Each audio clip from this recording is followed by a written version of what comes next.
안녕하세요. 유튜브 훈훈스쿨을 운영하고 있는 허니쌤입니다.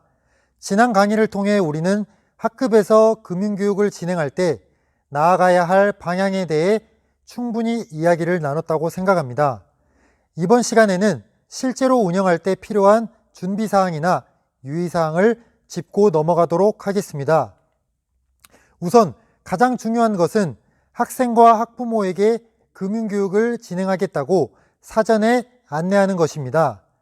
아무래도 금융교육에 익숙하지 않은 구성원들에게 사전에 전혀 안내되지 않고 무작정 추진한다면 반발심이 생길 수도 있고 현실의 경제생활처럼 할 거리가 많아지고 복잡해짐에 따라 학생들이 따라하기 어려울 수도 있습니다. 따라서 사전에 안내를 반드시 해야만 하고 처음에는 단순하게 시작하되 각 단계마다 추가되는 과정을 학생들에게 구체적으로 설명할 필요가 있습니다. 다음은 학급 화폐를 설정해야만 합니다. 사실 돈은 단순히 교환의 매개, 가치의 저장을 위한 수단이 될 뿐만 아니라 다양한 역사와 문화 또한 담겨 있는데요. 학생들은 돈 속에 담긴 역사와 문화를 배울 뿐만 아니라 교실에서 함께 쓸 화폐에 직접 자신들의 이야기를 넣어 만들게 됩니다.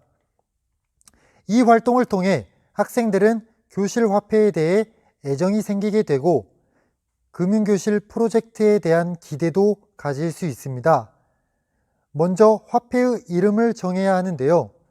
교사 혼자 만들어 바로 제시하기보다는 학생들과 함께 의견을 나눠보는 것이 좋고 미국의 달러나 유럽의 유로화 등 세계 여러 나라 화폐의 이름을 살펴본 뒤 우리 교실에서 사용할 화폐의 이름을 떠올려 보면 재미있는 아이디어가 많이 나올 수 있습니다.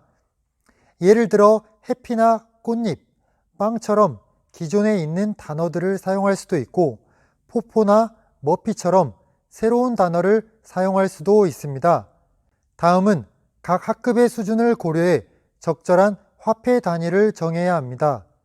단위는 수와 연산 영역에 대한 학습 수준과 연결지어 고려할 문제로 저학년일수록 단위를 낮게 잡고 고학년은 현실감을 좀 더 느낄 수 있도록 1만원, 10만원, 100만원처럼 더 큰 단위를 사용할 수 있습니다.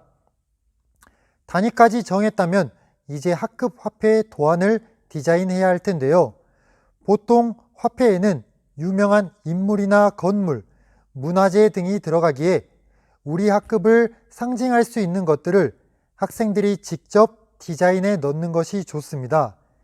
이는 미술 시간과 연계해 진행하면 효과적이고 참여 의욕을 높이기 위해 디자인 공모전을 열 수도 있습니다. 화폐 도안이 최종적으로 결정되면 이를 이미지 파일로 저장해 발행해야 할 텐데요. 이론상으로만 화폐가 있는 것과 학생들이 실제로 학급 화폐를 만지며 학급 내에서 금융활동을 해야 참여 욕구도 생기고 보다 효과적으로 금융생활 경험을 촉진할 수 있습니다. 마지막으로 교실에 화폐가 생기면 학생들이 가장 많이 하는 질문들이 있습니다.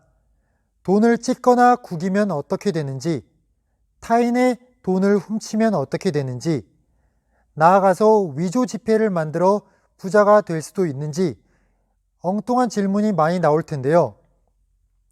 한국은행법 제53조 2 주화의 훼손 금지 조항에서는 누구든지 한국은행의 허가 없이 주화를 다른 용도로 사용하기 위해 용회 또는 분쇄해선 아니 된다라고 규정하고 있으며 제105조 2에선 위 조항을 위반했을 경우 6개월 이하 징역이나 500만 원 이하의 벌금에 처한다고 명시하고 있습니다.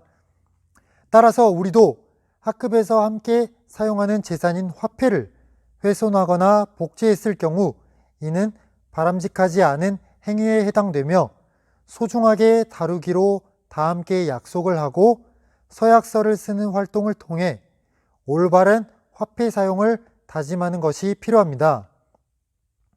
이번 시간에는 금융교실 프로젝트를 본격적으로 운영하기에 앞서 참여 구성원들에게 사전 안내를 반드시 해야 하며 학급 화폐의 설정 과정에 대해 구체적으로 알아봤습니다.